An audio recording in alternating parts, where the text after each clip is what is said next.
พุทธังสรณังกัจฉามิธัมมังสรณังกัจฉามิสังฆังสรณังกัจฉามิกราบนมัสการพระมหาเถระพระสังฆาธิการพระเถรานุเถระสวัสดีท่านผู้ฟังและผู้ชมทุกท่านที่ติดตามในรายการพระไตรปิฎกลอยฟ้าครั้งนี้เป็นครั้งที่55ในเรื่องของการศึกษาในเรื่องของโพธิปักขิยธรรมนะเราก็ศึกษามาเรื่อยๆนะครับเรายังไม่ได้ขึ้นธรรมหมวดที่1ของโพธิปักขิยธรรมนะตอนนี้เรายังอยู่ในช่วงที่พูดถึงสิ่งแวดล้อมต่างๆนะครับที่จะทำให้เราสามารถที่จะปฏิบัติไปได้ด้วยความราบรื่นเป็นไปด้วยความไม่ติดขัดนะแต่ถ้าเราไม่รู้สิ่งเหล่านี้เนี่ยเราเข้าปฏิบัติเลยไปสติปัฏฐาน4เลยก็จะมีปัญหานะครับก็จะมีปัญหาถ้าเราไม่สนใจก็สามารถที่จะไปเดินจงกรมไปนั่งสมาธิได้นะครับแต่มันไม่ก้าวหน้ามันไม่กระเตื้องมันไม่เจริญนะครับสติก็ไม่เจริญขึ้นสมาธิก็ไม่มีกำลังปัญญาก็ไม่บริบูรณ์จำเป็นที่เราจะต้องพูดถึงสิ่งแวดล้อมทั้งหลายก่อนถ้าเรารู้สิ่งแวดล้อมทั้งหลายเหล่านี้แล้วเราเข้าปฏิบัติเราก็จะมีสัจจญาณมีปริยัติไว้ใช้ในกรณีที่เราปฏิบัติไปแล้วมีปัญหาเราก็สามารถที่จะรู้ได้ว่าทางนี้เป็นทางที่ไม่ถูกนะทางนี้เป็นทางที่ถูกแล้วทางนี้ควรจะเดินทางนี้ไม่ใช่ทางนั้นนะครับอันนี้เป็นเบื้องต้นนะครับบางท่านถามว่าเมื่อไหร่จะเข้าสติปัฏฐานทั้ง4นะครับก็คงไม่นานเนี่ยคงไม่นานนะนับจากนี้ไปนะครับเพราะว่าเราพูดถึงลักษณะที่จตุกะของสภาวธรรมทั้งหลายที่เกิดในทวารทั้ง6ก็ใกล้ที่จะจบแล้วหลังจากนั้นก็จะพูดถึงในเรื่องของวิปัสสนาญาณแล้วก็ลักษณะ3แล้วก็อนุปัสสนา3เนี่ยแล้วก็เป็นทางนะครับเป็นทางที่เราจะนำเดินไปสู่การดำเนินไปสู่หนทางการปฏิบัติในสติปัฏฐานทั้ง4ต่อไปครั้งที่แล้วก็พูดถึงในเรื่องของลักษณะที่จตุกะของธรรมารมณ์ธรรมารมณ์เป็นอารมณ์ที่ปรากฏในทางใจนะครับไม่ใช่อารมณ์ที่เป็นทางตาไม่ใช่อารมณ์ที่เป็นทางหูไม่ใช่อารมณ์ที่เป็นทวารทางจมูกไม่ใช่อารมณ์ที่เป็นทวารทางลิ้นหรือไม่ใช่อารมณ์ที่เป็นทวารทางกายแต่เป็นอารมณ์ทางใจเป็นการตึกนึกคิดขึ้นมาในใจเองนะครับเป็นการนึกคิดขึ้นมาธรรมารมณ์นี่มีตั้งแต่จิตนะเจตสิกนะครับแล้วก็ภาษาทรูป5สุขุมรูป16บัญญัตินิพพานแต่ที่เราเชี่ยวชาญมากเลยนั่นก็คือบัญญัตินะครับบัญญัติทั้งที่เป็นอัฏฐบัญญัติสัทธบัญญัติเนี่ยที่เป็นไปในชีวิตประจำวันของเราเนี่ยจิตทั้งจิตวิถีจิตนะวิถีจิตแล้วก็ตัวจิตที่เกิดขึ้นไม่ว่าจะเป็นทวารไหนก็ตามเขาจะไหลไปสู่ความเป็นบัญญัติหมดนะครับบัญญัติมีทั้งที่เป็นสมมติสัจจะแล้วก็สมมติยังไงมุสานะครับเป็น เป็นคำมุสาเลยนะครับเป็นไปในทางทุจริตพูดง่ายๆเป็นไปในทางทุจริตนะครับในทางทุจริตเนี่ยเป็นสภาวะที่จิตจะไหลไปนะครับจิตไหลไปในสภาวะที่เป็นทุจริตเนื่องจากว่าจิตได้เห็นแล้วก็เห็นเป็นนิมิตอนุพยัญชนะเห็นเป็นรูปร่างนะครับอย่างเช่นรูปร่างของผู้หญิงมีสวดทรงองค์เอวนะครับเห็นอนุพยัญชนะก็คือเห็นตางามนะเห็นตาสวยขนตาสวยนะเห็นมือสวยนะเห็นหน้าสวยนะผมสวยอย่างเนี้ยเป็นอนุพยัญชนะแต่ถ้าเห็นทั้งตัวนะเป็นนิมิตนะเห็นทั้งตัวทั้งรูปร่างสวดทรงองค์เอวทั้งหลายอันนั้นเป็นนิมิตนะครับก็จะไหลไปสู่ตรงนั้นเมื่อไหลไปสู่ตรงนั้นจิตก็จะเป็นอกุศลจิตเห็นอะไรสวยตาเป็นอะไรตาเป็นรูปนะตาเป็นรูปเป็นสามภาระของจักขุสามภาระของกายประสาททั้งหลายที่ประกอบกันเป็นลูกตากลมลูกตางามก็จะเห็นอย่างนั้นพอเห็นอย่างนั้นสิ่งพวกนี้เป็นรูปพระพุทธองค์ทรงแสดงไว้ว่ารูป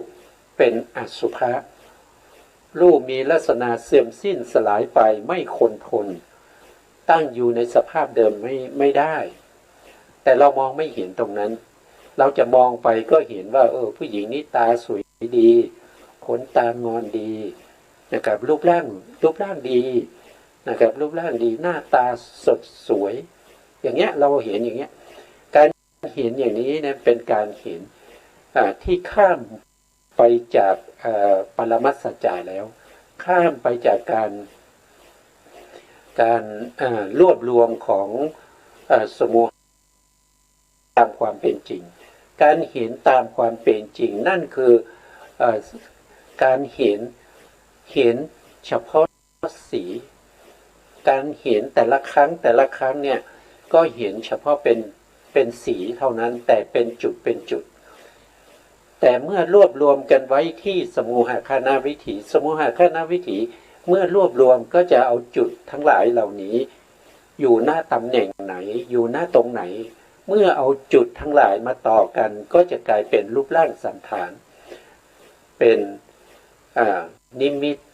เป็นอนุพยัญชนะทำให้สมุหคณวิถีรวบรวมไว้ทำให้นามคณวิถีสามารถที่จะถอดรหัสออกมาว่าชื่ออะไรนี่เป็นผู้หญิงนะนี่เป็นผู้ชายนะใส่ชื่อลงไปผู้หญิงผู้ชายใช่ไหมครับเสร็จแล้วก็อัฏฐคณวิถีก็ถอดรหัสมาผู้หญิงนี่สวยดีผู้หญิงนี้หน้าตาดีผู้หญิงนี้มาถวายอาหารพระภิกษุหน้าตาสวยจังเนี่ยกลายเป็นอะไรก็กลายเป็นบัญญัติไงกลายเป็นบัญญัติเป็นอัฏฐบัญญัติเป็นสัทธบัญญัติเป็นเรื่องเป็นราวเป็นชื่อไปหมดตรงนั้นก็จะมีกิเลสเข้าไปอาศัยเมื่อกิเลสอาศัยแล้วสภาวธรรมที่เป็นไปในทุจริตอกุศลธรรมก็จะเจริญรุ่งเรืองแต่ถ้าเราเห็นตามความเป็นจริงที่เขาเห็นจักขุวิญญาณที่เขาเห็นนะเขาเห็นสีเป็นจุดแต่ละครั้งเขาไม่ใช่เห็นติดต่อกันเป็นพืชเป็นเส้นเป็นสายนะเขาเห็นแต่ละครั้งเนี่ยมันจะต้องมีภวังคจิตมาขั้นแล้วก็ไปทางมโนทวารวิถีที่เป็นอาตีตาคณวิถีแล้วก็จะมีภวังคจิตมาขั้นอีกถึงจะเป็นรวบรวมไว้ที่สมุหคณวิถีแล้วก็มีภวังคจิตมาขั้นเพราะการเห็นจุดที่หนึ่งเนี่ยก็เห็นเฉพาะจุดเดียวขณะเดียวจุดที่สองก็ไม่ใช่จุดที่หนึ่งจุดที่สองก็ไม่ใช่จุดที่หนึ่งนะครับจุดที่หนึ่งก็ไม่ใช่จุดที่สอง เขาไม่ใช่อันเดียวกันเขาไม่ได้ติดต่อกันเพราะว่ามีภวังคจิตมาขั้นอยู่แล้วก็วิถีก็เป็นวิถีทางจากขูทวารวิถีแล้วก็ไปทางมโนทวารวิถีจากทวารทางตาไปสู่ทวารทางใจเห็นเขาไม่ได้ต่อกันเลยอ่ะเขาไม่ได้เป็นอันเดียวกันเลยเขาไม่ได้เป็นอันเดียวกันนะเขาไม่ได้ติดต่อกันเขาไม่ได้เป็นกลุ่มเป็นก้อนเป็นติดต่อกันเป็นอะไรเป็นเส้นเป็นสายนะแต่เขาจะเห็นได้เฉพาะเป็นจุดๆเท่านั้นเองเราสามารถที่จะใส่ใจแล้วก็ทำใจให้มีความรู้สึกถึงสภาวะของความเป็นจริงเหล่านี้ได้เมื่อเราทำอย่างนี้บ่อยๆใส่ใจถึงการเห็นว่าการเห็นนั้นไม่ได้เห็นเป็นรูปร่างสันฐานการเห็นจะเห็นเฉพาะทีละเห็นสีแต่สีนั้นก็จะเป็นจุดเป็นจุดนะครับเป็นจุดเป็นจุดเพราะว่าจุดที่หนึ่งขณะที่หนึ่งไม่ได้ต่อเนื่องกับขณะที่สองเพราะการเห็นในวิถีที่เรียกว่าอารัมมณิกะวิถีจิตภายในกับอารมณ์ภายนอกเห็นแต่ละครั้งเป็นแต่ละจุดนะเราจะเข้าถึงตรงนี้ได้ด้วยการฝึกอบรมจิตของเราเมื่อฝึกอบรมจิตของเราไปเรื่อยๆจนจิตเรามีกำลังสมาธิที่เข้าถึงอุปจารสมาธิเมื่อนั้นสิ่งพวกนี้ก็จะปรากฏทางใจของเราได้อย่างประจักษ์ตักนะรู้เห็นได้ด้วยตนเองนะครับไม่ต้องให้ใครมาบอกไม่ต้องให้ใครมาเล่าให้ฟังนะครับไม่ต้องให้ใครวาดรูปให้ดูนะเห็นได้ด้วยตนเองเป็นปัจจักตังนะครับเมื่อถึงตรงนั้นเราจะเกิดความศรัทธาในพระธรรมคำสั่งสอนของพระสัมมาสัมพุทธเจ้าอย่างมากมายเพราะเราไม่เคยเห็นแบบนี้มาก่อนเราเห็นเป็นครั้งแรกสิ่งเหล่านี้เป็นไปตามที่พระพุทธองค์แสดงไว้แต่ที่เราไม่เห็นเพราะว่าเราไม่ได้ฝึกหัดเราไม่ได้มีความรู้ความเข้าใจในเรื่องพวกนี้เราอยู่กับโลกของสมมุติไปเป็นส่วนใหญ่อยู่กับโลกโลกียะเป็นส่วนใหญ่ไม่เข้าถึงพระธรรมคำสั่งสอนของพระพุทธเจ้าถามว่ายากไหมถ้าเราใส่ใจเราสนใจเราตั้งใจกำหนดรอบรู้ในสภาวะธรรมอย่างนี้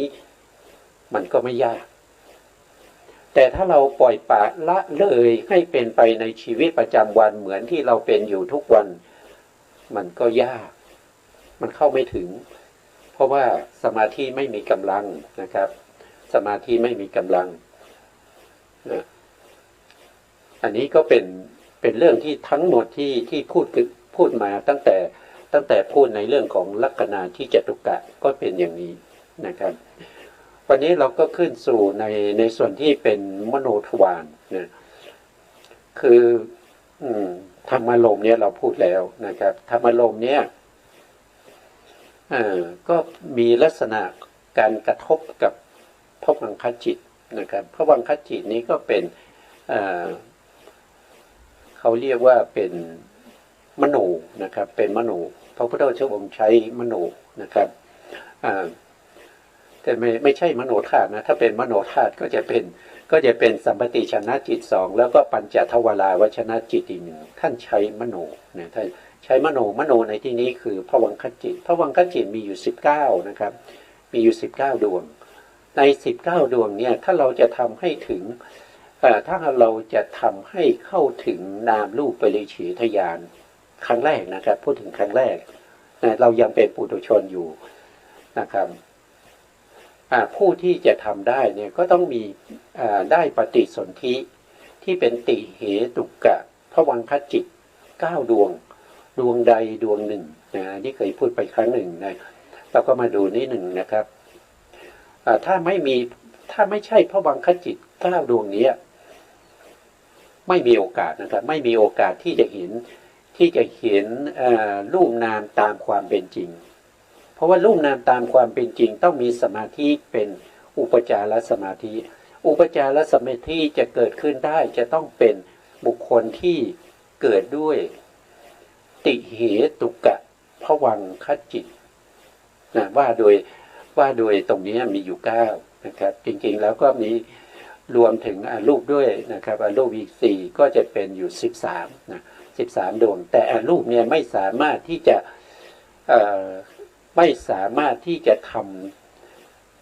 ทำให้ได้โสดาบันได้นะครับเพราะว่าอรูปเนี่ยอรูปวิปากจิตเนี่ยเขาเกิดในอรูปภูมิอรูปภูมิไม่มีรูปมีแต่นามอย่างเดียวมีแต่จิตกับเจตสิกไม่มีรูปเพราะฉะนั้นการที่จะทำให้เข้าถึงโสดาปัตติมรรคเนี่ยเขาทำไม่ได้เพราะโสดาปัตติมรรคต้องอาศัยการเจริญทั้งรูปและนามเจริญเฉพาะนามอย่างเดียวเข้าถึงโสดาปัตติมรรคไม่ได้ไม่ได้เลยนะเพราะฉะนั้นการที่จะเข้าถึงนามรูปปริเฉทญาณนะครับของปุถุชนเนี่ยจะต้องเป็นบุคคลที่เกิดมามีขันธ์5ขันธ์5นั้นก็คือได้แก่รูปขันธ์นะครับรูปขันธ์1คือรูปขันธ์2คือเวทนาขันธ์3คือสัญญาขันธ์4คือสังขารขันธ์5คือวิญญาณขันธ์ต้องครบ5ขันธ์นะครับถึงจะทำนามรูปปริเฉทญาณให้เกิดขึ้นได้แต่ถ้าใครที่ทำนามรูปปริเฉทญาณจนเข้าถึงโสดาปัตติมรรคแล้วเป็นโสดาบันแล้วก็เจริญวิปัสสนาจนถึงอรูปฌานแล้วก็ไปเกิดในอรูปภพมีนามขันธ์4รูปขันธ์ไม่มีแล้วแต่เป็นโสดาบันจากภูมิที่เป็นมนุษย์เทวดาหรือว่าเป็นรูปภพแล้วไปเกิดในอรูปภพเป็นโสดาบันมาแล้วใช่ไหมครับสามารถที่จะไปเจริญให้เป็นสกทาคามีอนาคามีแล้วก็อรหันต์ในอรูปภูมิได้แต่ถ้าไปเกิดในอรูปภูมิแล้วไม่ได้เป็นไปด้วยความเป็นปุถุชนเนี่ยไม่สามารถที่จะเจริญนามรูปปริเฉทญาณได้ไม่สามารถเข้าถึงโสดาปัตติมรรคได้นะเพราะฉะนั้นจึงไม่นำมารวมไว้ในที่นี้นะในที่นี้ก็พูดถึงภวังคจิตแค่9เท่านั้นเองนะครับไม่ใช่13นะ9ก็คือได้แก่มหากุศลญาณสัมปยุตตจิต4นะครับเท่าที่มหาวิปากจิตนะครับไม่ใช่กุศลมหาวิปากจิต4ที่เป็นญาณสัมปยุตก็คือมหาวิปากจิตดวงที่1ดวงที่2ดวงที่3พูดผิดกันดวงเอาใหม่นะครับมหาวิปากจิตดวงที่1ดวงที่2ดวงที่5แล้วก็ดวงที่6นะก็ได้4ดวงนะอันนี้เกิดในมนุษยภูมิแล้วก็เทวดาอีก6ชั้นนะเกิดเป็นเทวดาในชั้นจตุมหาราชิกานะครับแล้วก็ตาวติงสายามาดุสิตานิมานนรดีแล้วก็ปารมินมิตาวัสวัตตีนะครับจิต4ดวงนี้เกิดในภูมิ7ภูมิเกิดในภูมิ7ภูมินี้เท่านั้นนะแล้วก็7ภูมินี้สามารถที่จะทำให้ได้นามรูปปริเฉทญาณด้วยโดยอาศัยการเจริญทั้งที่เป็นรูปและเป็นนามประกอบกันสามารถที่จะเข้าใจถึงเรื่องของรูปและนามสามารถที่จะแยกรูปแยกนามได้แยกรูปแยกนามนี้พูดโดยย่อนะครับคือในรูปเนี่ยเราต้องแยกออกไปอีกที่เรียกว่ากายรูปภายในนะครับท่านเรียกว่ากายภายในกายภายในกายนะครับกายภายในกายนั่นก็คือต้องแยกกายที่เป็นรูปร่างสันฐานอย่างเราเป็นมนุษย์ใช่ไหมครับรูปร่างสันฐานเป็นมนุษย์เนี่ยนะก็ต้องแยกไปเป็นส่วนย่อยว่ามีอะไรบ้างเช่นมีจักขุประสาท นะมีโสตประสาทคานาประสาทชิวหาประสาทกายประสาทแล้วก็มีอะไรมีรูปารมณ์มีสัทธารมณ์คันธารมณ์รัสสารมณ์มีมหาพุทธรูปที่เป็นธาตุดินธาตุน้ำธาตุไฟธาตุลมต้องแยกย่อยออกเข้าไปในกายนั่นเองถ้าเราไม่แยกย่อยเข้าไปพระพุทธองค์ไม่ได้แสดงไว้ว่าให้พิจารณากายภายในกายการพิจารณากายภายในกายคือจะต้องแยกย่อยเข้าไปในกายของเรานะครับไม่ได้เห็นกายของเราเป็นรูปร่างสันฐานแต่ให้เห็นกายของเราไปเป็นธาตุนะจักขุธาตุโสตธาตุคานธาตุชิวหาธาตุกายธาตุปฐวีธาตุอาโปธาตุเตโชธาตุวายโยธาตุอย่างเนี้ยคือกายภายในกายนะนี่ก็เป็นเรื่องของรูปแล้วก็เวทนาก็เวทนาในเวทนาเวทนาในเวทนาคืออะไรก็คือเวทนาถ้าเราพูดถึงเวทนาคือการเสวยอารมณ์เวทนาที่การเสวยอารมณ์ก็จะมีการเสวยอารมณ์ที่เป็นทุกข์ก็ไปอย่างหนึ่งใช่ไหมครับที่เป็นสุขก็ไปอย่างหนึ่งที่เป็นเฉยๆก็เป็นอุเบกขาก็ไปอย่างหนึ่งก็ต้องแยกเข้าไปอีกว่าที่ว่าเวทนาเนี่ยเป็นเวทนาอะไรเสวยอารมณ์อะไรเสวยแบบมีอามิตรหรือว่าไม่มีอามิตรแยกเข้าไปอีกนะครับก็คือเข้าไปเห็นเวทนาในเวทนาจิตในจิตก็เช่นเดียวกันจิตในจิตก็จิตแต่ถ้าพูดจิต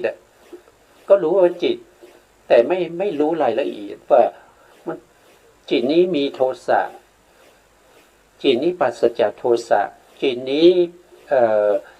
มีอะไรมีตัณหาจิตนี้ไม่มีตัณหาปราศจากตัณหาจิตนี้มีโมหะจิตนี้ปราศจากโมหะจิตนี้เป็นจิตที่มีอานุภาพน้อยจิตนี้เป็นจิตที่มีอานุภาพมากจิตนี้เป็นจิตที่ไม่มีจิตอื่นยิ่งกว่าจิตนี้เป็นจิตที่มีจิตอื่นยิ่งกว่าอย่างนี้ก็ต้องแยกย่อยเข้าไปนั่นก็คือได้แก่จิตภายในจิตพิจารณาจิตภายในจิตพิจารณาธรรมภายในธรรมธรรมภายในธรรมก็คืออย่างเช่นอุปทานขันธ์ห้าอย่างเนี้ยใช่ไหมครับเพราะนี้เป็นขันธ์ใช่ไหมขันธ์มีห้าก็จะมีรูปขันธ์มีเวทนาขันธ์สัญญาขันธ์สังขารขันธ์ก็แยกเข้าไปอีกว่าทำไมเราถึงยึดมั่นเนี่ยเรายึดมั่นรูปขันธ์เพราะอะไรเราเห็นเป็นนิมิตเป็นอนุพยัญชนะเราไม่ได้เห็นส่วนย่อยถ้าเราเห็นส่วนย่อยตามความเป็นจริงอย่างเช่นเราเห็นเฉพาะธาตุดินคือความแข็งความอ่อนมีใครไปยึดติดว่าแข็งนี่เป็นฉันอ่อนนี่เป็นฉันแต่เมื่อเราเห็นว่าที่เรานั่งเนี่ยมันนุ่มใช่ไหมที่เรานั่งเนี่ยมันนุ่มมันคือเบาะรองเก้าอี้แล้วเรานั่งพอมันเป็นเบาะเป็นเก้าอี้นะยึดติดละเป็นของฉันแต่คำว่าแข็งสภาวะของความแข็งสภาวะของความอ่อนที่เรากระทบเนี่ยมีใครยึดว่าแข็งแค่จุดเดียวเนี่ยจุดที่แข็งแค่จุดหนึ่งในขนาดหนึ่งเนี่ยเข้าไปยึดไหมว่าแข็งนี้เป็นฉันอ่อนนี้เป็นฉันร้อนนี้เป็นฉันอุ่นนี้เป็นฉันเย็นนี้เป็นฉันที่ตึงนี้เป็นฉันที่หย่อนนี้เป็นฉันที่หย่อนนี้เป็นอะไรเป็นปู่เป็นย่ามีไหมใครเข้าไปยึดอย่างเนี้ยไม่ยึดแต่เมื่อรวมกันเป็นกลุ่มเป็นก้อนเห็นเป็นคุณยายเห็นเป็นคุณตาเป็นนิมิตเครื่องหมายออกมาว่าเป็นยายเป็นตานี่ยายฉันนี่ตาฉันนี่ปู่ของฉันนี่ย่าของฉันนี่ย่าของเราก็ยึดติดเพราะอะไรเพราะมันเลยจากปรมัตถธรรมไปเลยจากลักขณาที่จตุกะไปแล้วลักขณาที่จตุกะสี่ข้ามพ้นตรงนี้ไปเป็นนิมิตอนุพยัญชนะแล้วจึงเข้าไปยึดติดเอาไว้นะต่อไปก็พูดถึงภวังคจิตทั้ง9ดวงอยู่นะครับก็ ทั้ง9 ดวงนะครับเราก็ได้มา4แล้วนะครับ4คือมหาวิปากจิตญาณสัมปยุตที่ประกอบด้วยปัญญามีอยู่4 ดวงก็คือดวงที่1ดวงที่2ดวงที่5ดวงที่6แล้วก็มี5 ดวงก็คือรูปาวจรวิปากจิต5ก็คือได้แก่ปฐมฌานวิบาก1ทุติยฌานวิบาก2ทุติยตติยฌานวิบาก3จตุตฌานวิบาก4ปัญจมฌานวิบาก5พวกนี้ใครที่ได้ปฏิสนธิจิตพวกนี้มานะครับมีโอกาสที่จะเห็นนามรูปปริเฉทญาณมีโอกาสที่จะได้เป็นโสดาบันแต่ถ้าไม่ใช่ภวังคจิตเหล่านี้ไม่มีโอกาสนะครับไม่มีโอกาสถ้าได้มหาวิบากญาณวิปยุตจิต4มานะครับคือดวงที่3ดวงที่4ดวงที่7แล้วก็ดวงที่8เนี่ยไม่มีโอกาสเห็นนามรูปปริเฉทญาณฝึกได้นะครับฝึกได้เป็นอะไรเป็นบารมีเป็นวาสนาเป็นอัธยาศัยให้ได้ปฏิสนธิที่เป็นติเหตุกะปฏิสนธิในภพต่อไปแต่ถ้าเราได้มหาวิบากญาณวิปยุตไม่ประกอบด้วยปัญญาแล้วเราก็ไม่สนใจก็จะรักษามหาวิบากญาณวิปยุตไว้ไม่ได้นะท่านอาจจะในภพต่อไปอาจจะได้อุเบกขาสันติรณะอเหตุกะกุศลวิบากได้เกิดมาเป็นมนุษย์เหมือนกันแต่เป็นมนุษย์ที่ไม่สมประกอบหรือว่าพลาดท่าไปเกิดในอบายก็จะได้เป็นอุเบกขาสันติรณะอกุศลวิบากก็จะเป็นเนี่ยคือสภาวะที่ผมพูดเนี่ยคือเขาจะเป็นไปอย่างนี้เขาจะเป็นไปอย่างนี้ไม่ใช่ว่าผมเป็นผู้กำหนดให้เขาเป็นอย่างนี้หรือว่าไม่ใช่พระพุทธเจ้าเป็นผู้กำหนดให้เป็นอย่างนี้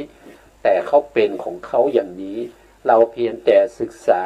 ให้เข้าใจเล่าเรียนให้เกิดความรู้ความเป็นไปตามความเป็นจริงที่เขาเป็นเราไม่ได้ไปสร้างเขาขึ้นมาเราเพียงแต่ศึกษาให้ตรงตามความเป็นจริงที่เขาเป็นอย่างไรให้เราศึกษาตามนั้นไม่ต้องไปดัดแปลงปรุงแต่งให้เขาเป็นไปตามที่เราต้องการอันนี้ก็คือสภาวธรรมที่เป็นไปอย่างนี้นอกจากนี้ไม่มีนอกจากนี้ไม่มีนะครับเราก็รู้แล้วภวังคจิตทั้งหมด9นะครับภวังคจิต9นี่จะเกิดแก่เราในขณะที่เรานอนเราหลับเขาก็จะเกิดติดต่อกันเกิดขึ้นดับไปเกิดขึ้นดับไปในขณะที่ลงวิถีเขาก็จะเกิดขึ้นนะครับแล้วก็ดับไปโดยไปแล้วก็ขึ้นวิถีใหม่นะครับในขณะที่เราสลบไปนะครับเขาก็จะเกิดอย่างเนี้ยติดต่อกันรักษาภพชาติเอาไว้ไม่ให้เราเคลื่อนจากบุคคลนี้ไปเกิดในภพใหม่กลายเป็นบุคคลอีกบุคคลหนึ่งไม่เขามีหน้าที่รักษาไว้ถ้าเขายังเกิดดับอยู่ในอะไรในหัตถยะรูปนะครับเป็นที่อาศัยเกิดของเขาก็จะรักษาภพชาติไว้ได้แต่ถ้าเขาเกิดเป็นดวงสุดท้ายแล้วไม่เกิดต่อสำหรับหัตถยวัตถุนี้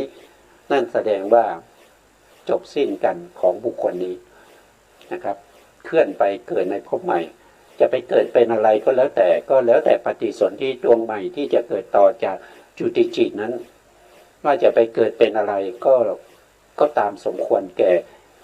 กรรมที่มาปรากฏในมรณะสันนการเป็นตัวพาเราไป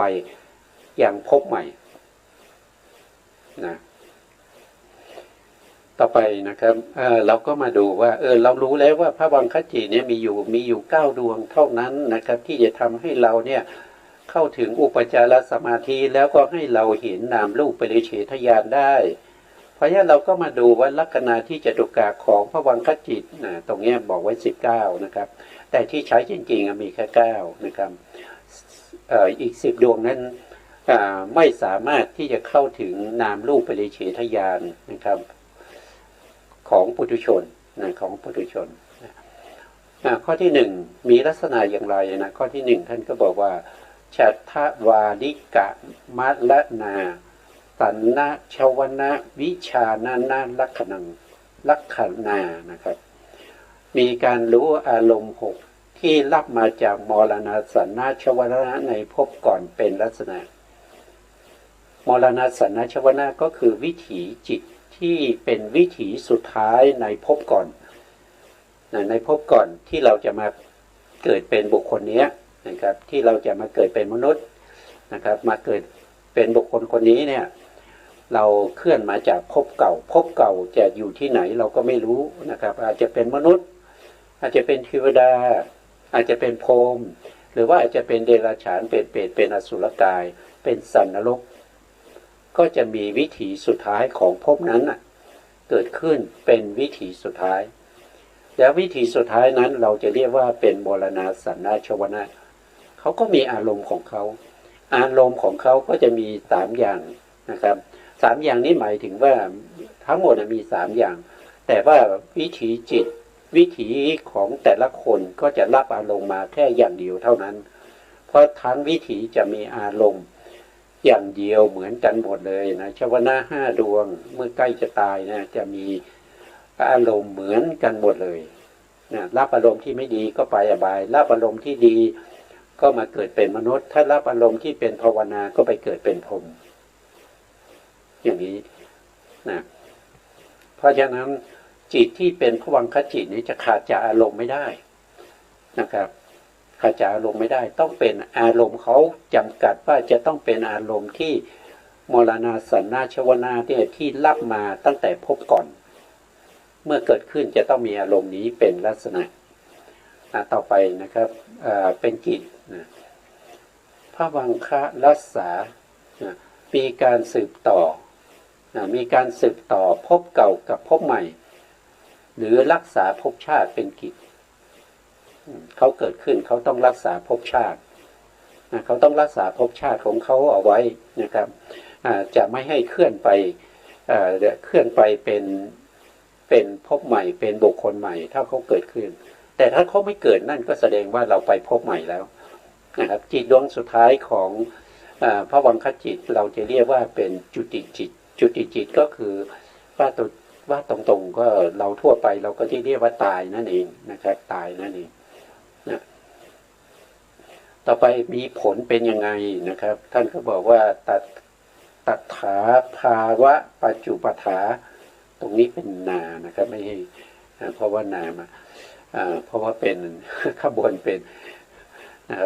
ปฐานานะครับมีความเป็นอย่างนั้นเป็นผลมีความเป็นอย่างนั้นเป็นผลก็คือเขามีอย่างเนี้ยเขาคือรักษาภพชาตินั่นก็เป็นผลเขามีการรับอารมณ์ที่เป็นมรณะสันนการนั่นก็เป็นผลของเขานะครับแล้วก็มีอะไรเป็นเหตุใกล้ให้เขาเกิดนะครับมีอะไรเป็นเหตุใกล้ให้เขาเกิดท่านก็บอกว่านะครับชะทวาลิกะหาทยะวัตถุปัจจุปัฏฐานามีวัตถุ6ที่ในมรณะสันนการและหาทยวัตถุเป็นเหตุอารมณ์6นะครับมีอารมณ์6ในมรณะสันนการและหาทยวัตถุเป็นเหตุใกล้ให้เขาเกิดนะก็จิตจะเกิดขึ้นได้ก็ต้องในปัญจโวการภูมินะครับก็ต้องอาศัยที่เกิดนะครับที่อาศัยของเขานั้นคือหาทยวัตถุนะหาทยวัตถุถ้าไม่มีหาทยวัตถุเขาเกิดไม่ได้เฉพาะในปัญจโวการภูมินะครับคือภูมิที่มีขันธ์5เป็นภูมิที่สามารถทำให้ได้นามรูปปริเฉทญาณถ้าเป็นภูมิที่มีขันธ์4ไม่สามารถได้นามรูปปริเฉทญาณได้ถ้าเป็นภูมิที่มีขันธ์1คืออสันเนี่ยก็ไม่มีหาทยวัตถุไม่มีนามธรรมด้วยก็ไม่สามารถที่จะทำให้ได้นามรูปปริเฉทญาณนะครับเพราะฉะนั้นภวังคจิตที่จะเป็นเบื้องบาทให้บุคคลเหล่านั้นได้นามรูปปริเฉทญาณก็จะมีอยู่9 ดวงด้วยกันนะครับ9 ดวงด้วยกันใครได้9 ดวงนี้แสดงว่าเป็นบุคคลที่มีบุญเก่านะครับมีบุญเก่ามานะครับจึงได้ติเหตุกะภวังคจิต9มา เป็นผู้ที่โชคดีมากนะครับพระวังคจิตนี่เป็นตัวที่ตัวเขาเนี่ยมีอารมณ์เก่ารับอารมณ์เก่ามาแต่เวลาธรรมอารมณ์เกิดขึ้นธรรมอารมณ์เราศึกษาไปเมื่อครั้งที่แล้วนะครับธรรมอารมณ์เกิดขึ้นเนี่ยเขาจะมากระทบกับพระวังคจิตนะเขาไม่ได้ไปกระทบกับหาทายวัตถุไม่เหมือนกับวิถีที่เป็นทางตานะวิถีที่เป็นทางตาเนี่ยคือรูปารมณ์เนี่ยเวลากระทบเนี่ยเขาจะไปกระทบกับจักขุประสาทหรือว่าจักขุวัตถุนะแต่ทางใจเนี่ยเขาจะกระทบที่พวังคจิตเลยเพราะว่าอะไรก็เพราะว่าทางใจนี่เป็นการนึกคิดเป็นการนึกคิดเวลาที่กระทบก็ไม่เหมือนกับทางปัญจทวารเพราะว่าวิถีจิตแล้วก็การรู้การนึกคิดนี่ทางมโนทวารนี้จะรวดเร็วถ้าไม่มีมโนทวารเนี่ยเราไม่สามารถเห็นนามรูปปริเฉทญาณได้นะครับเพราะนามรูปปริเฉทญาณรูปที่เกิดขึ้นเกิดดับเนี่ยรวดเร็วมากนะครับถ้าไม่มีมโนทวารวิถีเหล่านี้เป็นตัวที่เข้าไปกำหนดรู้เนี่ยเราจะไม่สามารถมองเห็นได้นะครับเราจะใช้ตาไปดูการเกิดขึ้นของรูปารมณ์การเกิดขึ้นของจักขุประสาทหรือว่าการเกิดขึ้นของจักขุวิญญาณหรือว่าวิถีที่เกิดขึ้นก่อนแล้วดับไปเนี่ยเป็นไปไม่ได้เลยเป็นไปไม่ได้เลยเพราะฉะนั้นคำสอนพระพุทธเจ้าก็จะเป็นโมฆะถ้าเป็นลักษณะนั้นนะครับแต่นี่มีวิถีทางใจนะครับวิถีที่เกิดขึ้นทางใจเป็นตัวที่รองรับถึงแม้จะเกิดดับรวดเร็วปานใดวิถีทางใจก็สามารถที่จะรับรู้ได้นะครับสามารถที่จะรับรู้ได้นะบางท่านเดชสงสัย เราก็พูดง่ายๆว่าแม้กระทั่งผู้มีอภิญญาท่านเชื่อใช่ไหมครับคนไทยเชื่อทุกคนนะครับผู้ที่มีฤทธิ์เนี่ยทุกคนเชื่อว่าคนมีฤทธิ์มีใช่ไหมครับเวลาเขาดูวาลจิตของเราทำไมเขาดูได้ท่านเชื่อใช่ไหมถ้าท่านเชื่ออย่างนั้นตรงนี้ก็เหมือนกันนะครับตรงนี้ก็เหมือนกันนามรูปปริเฉทญาณที่เห็นด้วยการประจักษ์เนี่ยมันก็มีจริงๆเหมือนกับบุคคลที่มีเจโตปริยติญาณที่ไปดูวาลจิตของบุคคลอื่นได้ไม่ใช่ของตัวเองแต่ไปดูของบุคคลอื่นนะครับอันนี้ของเราเกิดในใจของเราเนี่ยเกิดอยู่ในใจของเราเนี่ยนะครับเพราะเหตุไรเราจึงไม่สามารถรู้ได้ เพราะเหตุว่าเราไม่ได้ฝึกหัดจิตใจของเราไม่ได้ทำไม่ได้สนใจไม่ได้ใส่ใจไม่ได้ตั้งใจจริงจังในการที่จะฝึกอบรมจิตของเรานะครับติดต่อเนื่องกันให้มีสมาธิเข้าถึงอุปจารสมาธินั่นเองนะเราจึงมองไม่เห็นนะเราจึงมองไม่เห็นเพราะฉะนั้นอย่าสงสัยเลยนะครับอย่าสงสัยเลยมีจริงๆนะมีจริงๆนะครับท่านเชื่อในเรื่องของฤทธิ์ท่านก็ต้องเชื่อตรงนี้ด้วยเพราะมันก็คืออะไรก็มันก็เหมือนกันคือการไปเห็นอะไรเห็นจิตเห็นจิตเจโตปริยติญาณเนี่ยเขาก็ไปเห็นจิตเขาสามารถที่จะเห็นวาระจิตของผู้อื่นได้อย่างน้อยๆก็15 วันใช่ไหมเขียนได้15 วันเลยนะครับคือในอดีตเนี่ยนับถอยหลังไป7 วันสมมติว่าวันนี้ใช่ไหมวันนี้เราอยากจะดูวาระจิตของนายกนะครับว่า7 วันที่ผ่านมาเป็นยังไงนะครับเราก็เข้าอภิญญาแล้วก็ได้อภิญญาแล้วก็เข้าไปดูวาระจิตเขาที่ล่วงมา7 วันถ้าอยากจะรู้วาระจิตที่ต่อไปอีก7 วันข้างหน้าเป็นยังไงเราก็ไปดูนะเราก็เข้าอภิญญาเจโตปริยติญาณแล้วก็เข้าไปดูก็ได้มาอีก7 วันแล้วก็ดูว่าปัจจุบันนี้วาระจิตเขาเป็นยังไงก็ได้มาอีก1 วันรวมแล้วเนี่ยเขาสามารถดูวาระจิตได้15 วันนะครับอดีต7 วันอนาคต7 วันแล้วก็ปัจจุบันนี้อีก1 วันนะครับก็สามารถที่จะดูได้ เพราะการที่จะดูรูปนามที่เกิดดับอยู่เฉพาะหน้าก็ไม่ใช่เป็นเรื่องยากนะครับไม่ใช่เป็นเรื่องยากนะก็ดูได้นะครับไม่แต่การที่เราดูตรงนี้เราไม่ได้ดูเป็นขนาดจิตนะเราดูเป็นวิถีจิตนะครับวิถีจิตที่เกิดขึ้นทางปัญจทวารอย่างที่เราได้ศึกษามาอย่างเช่นรูปเนี่ยเวลาเขาเกิดขึ้นมาเนี่ยรูปารมณ์เนี่ยเกิดขึ้นมาเขาจะมีอายุเท่ากับจิต17 ดวงเพราะฉะนั้นวิถีจิตเนี่ยจะมีรูปารมณ์อันเดียวกันเป็นอันเดียวกันหมดเลยนะก็จะดูเป็น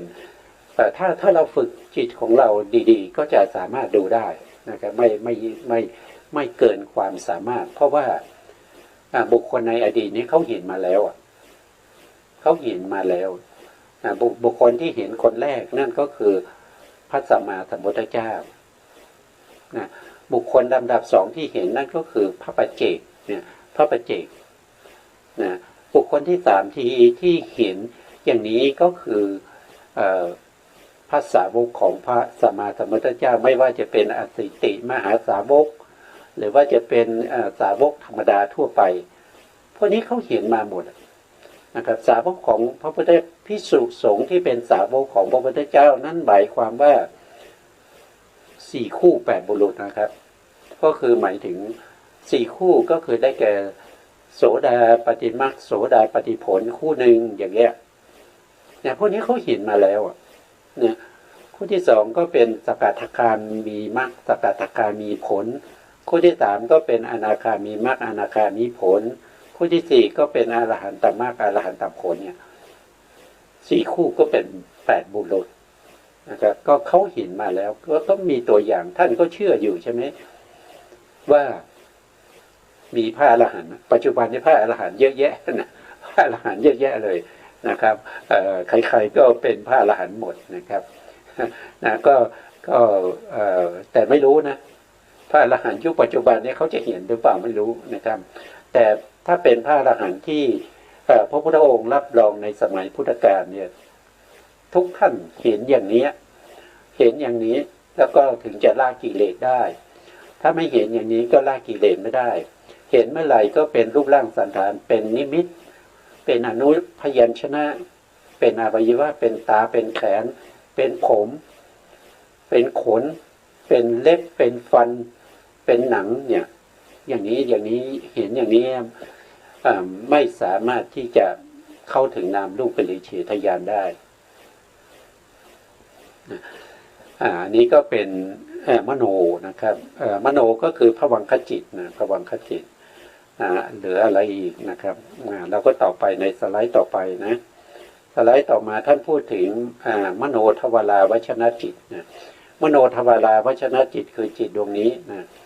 จิตดวงนี้ถ้าดูในแผนภูมินะครับคือจิตดวงไหนนะครับก็คือจิตตรงนี้นะเป็นประเภทที่เป็นกิริยานะครับแต่เป็นอาเหตุกะกิริยา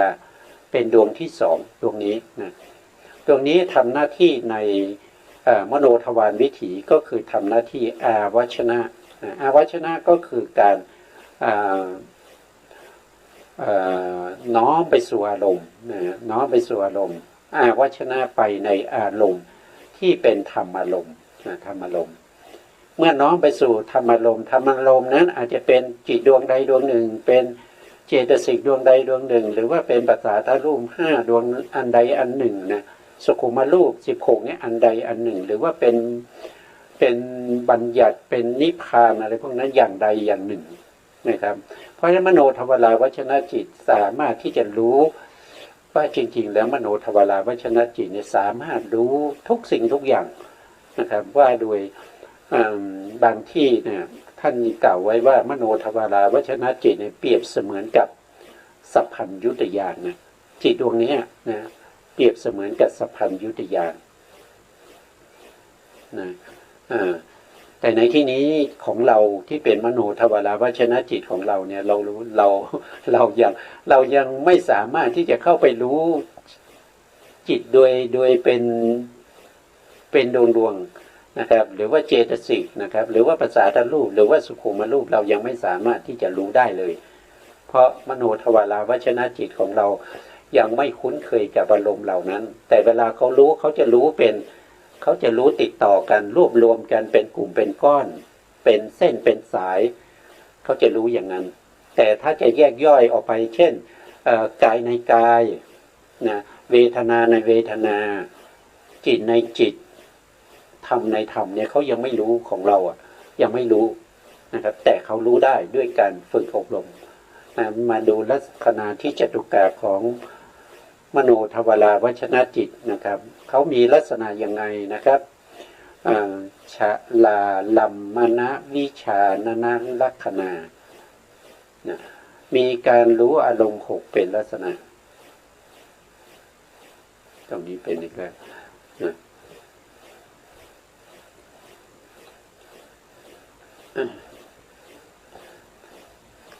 อันนี้คือลักษณะของเขารู้อารมณ์6อารมณ์6ก็คืออารมณ์ที่เป็นรูปารมณ์สัทธารมณ์คันธารมณ์รักษารมณ์โพธพารมณ์อันนี้คือทางภาษาทะลุ5นะครับก็คือทางตาทางหูทางจมูกทางลิ้นทางกายเขาก็รู้ได้นะครับแล้วก็ทางใจก็คือธรรมารมณ์เขาก็รู้ได้อันนี้เรารู้นะเรารู้อยู่นะครับแต่ถ้าจะแยกย่อยไปเรายังไม่รู้นะครับแยกย่อยไปเป็นนิพพานเป็นอะไรเราก็ยังไม่รู้นะครับแต่เขารู้ได้เราต้องฝึกเขานะต่อไปในข้อที่2นะครับมีอะไรเป็นกิจนะครับท่านก็บอกว่าปัญจทวาลาปัญจทวาลัมมะปัญจทวาละมะโนวาลาลีสุโวทัพนะโวทะภะวนาวัชนะละสาบาลีก็อ่านไม่คุ้นเคย มีอ่านทำชวนะกำหนดอารมณ์ในปัญจทวารและมโนทวารเป็นกิจทำชวนะกำหนดอารมณ์ชวนะนี้ก็คือได้แก่จิตที่เกิดต่อจากมโนทวาราวชนะตรงนี้น่าจะเข้าใจว่าทำชวนะก็คืออาศัยมโนทวาราวชนะจิตเกิดขึ้นถ้ามโนทวาราวชนะจิตไม่เกิดขึ้นชวนะมโนทวาราวชนะจิตไม่เกิดขึ้นแล้วก็ดับไป ชวนะจะเกิดไม่ได้เลยไม่ว่าจะเป็นวิถีทางไหนก็ตามถ้ามโนทวาราวชนะไม่เกิดขึ้นทำหน้าที่อาวชนะหรือว่าวูทัปนาแล้วก็ดับไปเนี่ยชวนะจิตเกิดไม่ได้เลยนะชวนะจิตเกิดไม่ได้นะครับบางครั้งเนี่ยมโนทวาราวชนะจิตเกิดขึ้นทำอาวชนะแล้วแต่ว่าวิถีมีกำลังน้อยชวนะก็เกิดขึ้นไม่ได้อีกเหมือนกันนะแต่นั้นตรงนั้นเราไม่พูดถึงแล้วนะเดี๋ยวจะยุ่งกันใหญ่นะครับเอาเฉพาะตรงนี้ก่อนนะครับว่าชวนะจะเกิดขึ้นได้เนี่ยจะต้องมีมโนทวาราวชนะจิตเกิดขึ้นทำหน้าที่อาวชนะหรือว่าทำหน้าที่โวทัปนาเสร็จแล้วก็ดับไปเมื่อเขาดับไปแล้วชวนะจิตก็จะเกิดขึ้นต่อนะครับอันนี้คือเป็นกิจของเขานะครับเขาทำกิจอย่างเงี้ยเขาทำกิจอย่างนี้คือเขาทำให้ชวนะเกิดแต่การที่ชวนะจะเกิดขึ้นได้มโนทวาราวชนะจิตก็ต้องทำหน้าที่อาวชนะแล้วก็โวทัปนาก่อนแล้วก็ดับไปชวนะถึงจะเกิดได้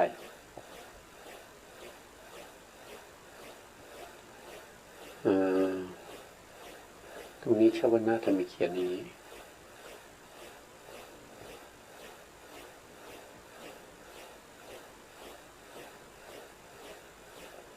ชวนะก็ต้องเป็นอย่างนี้นะครับมีการทำชวนะกำหนดอารมณ์ตรงนี้ต่อไปนะครับเวลาเกิดขึ้นแล้วเป็นผลให้ผลยังไงหรือว่าเป็นที่อาการปรากฏยังไงของมโนทวาราวชนะจิตนะตถาภาวะปัจจุปฐานามีความเป็นอย่างนั้นเป็นผลอย่างนั้นก็คือมีลักษณะรู้ว่าลมหกแล้วก็ทำหน้าที่ให้ชวนะเกิดขึ้นนะต่อไปใน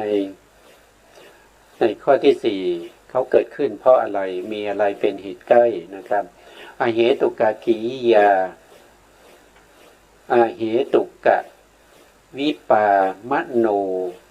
โนวิญญาณธาตุภวังคานังอัญญตะลาปะคะมะปาทัฏฐานามีอันปราดไปมีอันไปปาดในดำแห่งภวังคะของอาเหตุกาวิบากมโนวิญญาณธาตุเป็นเหตุใกล้ท่านก็บอกว่านะครับก็คือหมายถึงว่าภวังคจิตดับไปภวังคจิตดับไปนะแล้วก็อาเหตุกาวิบากภวังคจิตแล้วก็อาเหตุกาวิบากนะหรือเป็นมโนวิญญาณธาตุมโนวิญญาณธาตุเราก็มาดูตรงนี้ท่านก็บอกว่านะครับเวลาจะเกิดมโนทวาราวชนะจิตเนี่ยจะเกิดขึ้นได้เขาจะเกิดต่อจากภวังคจิตอันหนึ่งใช่ไหมครับแล้วก็อีกอันหนึ่งท่านก็บอกว่าเขาจะเกิดต่อจากอาเหตุกาวิบากอาเหตุกาวิบากก็คือพวกที่เป็นสันติละนะเนี่ยสันติละนะที่เกิดในปัญจทวารเนี่ยทำหน้าที่ไต่สวนอารมณ์แล้วก็ส่งการไต่สวนผลการไต่สวนอารมณ์นั้นให้แก่มโนทวาราวชนะทำหน้าที่โวทัปนะนะครับถ้าไม่มีสันติละนะจิตที่ทำหน้าที่ไต่สวนอารมณ์ทางปัญจทวารนะมโนทวาราวชนะจิตก็เกิดขึ้นในปัญจทวารไม่ได้นี่ก็ว่าโดยวิถีนะว่าโดยวิถีเดี๋ยวมาดู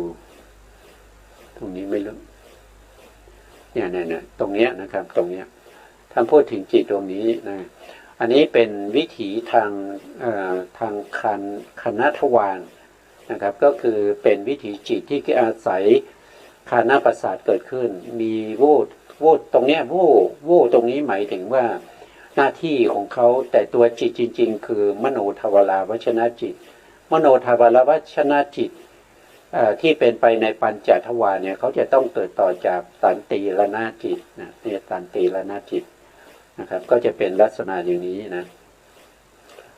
แต่ทางมโนทวารเนี่ยเขาจะต้องเกิดต่อจากภวังค์ที่เป็นภวังค์คู่ปเฉทะนะครับซึ่งเป็นภวังค์ดวงสุดท้ายนะครับภวังค์ดวงนั้นดับไปก็จะขึ้นสู่วิถีนะอันนี้ก็คือเป็นของมโนทวาราวชนะจิตนะต่อไปมีอะไรอีกนะอันนี้มโนทวาราวชนะจิตเนี่ยก็คือตรงนี้นะครับก็คือตรงนี้อันนี้ก็เป็นลักษณะของธรรมอารมณ์นะธรรมอารมณ์เนี่ยเราจะต้องรู้หนึ่งก็คือรู้อารมณ์ที่เป็นธรรมอารมณ์ได้แก่จิตเจตสิกประสาทรูป5สุขุมรูป16แล้วก็พวกที่เป็นบัญญัตินิพพานนี้เราไม่พูดถึงในที่นี้นะครับแล้วก็2เราก็มารู้ว่าเราก็มารู้ในเรื่องของภวังคจิตที่ถูกธรรมอารมณ์กระทบนะอันที่3เราก็มารู้มโนทวาราวชนะจิตนะครับที่ทำให้ชวนาจิตเกิดขึ้นในวิถีอันนี้ก็เป็นเรื่องราวที่เราพูดถึงในวันนี้นะครับนะเพราะฉะนั้นการศึกษาในเรื่องของพระอภิธรรมนะครับก็ต้องเข้าไปสู่ถึงรายละเอียดในเรื่องของจิตแต่ละดวงเพราะว่าเป็นเหตุเป็นปัจจัยให้เราได้ปัญญานะถ้าเราไม่ศึกษาอย่างนี้เนี่ยเราก็เข้าถึงอภิธรรมไม่ได้นะเข้าถึงอภิธรรมไม่ได้อภิธรรมเป็นเรื่องของปัญญาพระไตรปิฎกก็มี3ใช่ไหมครับ1ก็คือพระวินัยปิฎกพระวินัยปิฎกนั่นคือศึกษาเพื่อให้เราเข้าถึงพระวินัยก็คือเข้าถึงเรื่องของศีลเรื่องของศีลของเราว่าศีลเราบริสุทธิ์ยังไงไม่บริสุทธิ์ยังไงสามารถที่จะแก้ไขได้ให้บริสุทธิ์นะแล้วก็ต่อมาก็คือพระสุตตันตปิฎกนะเป็นปิฎกที่2 พระสุตตันตปิฎกเนี่ยก็เน้นเรื่องของสมาธินะผู้ศึกษา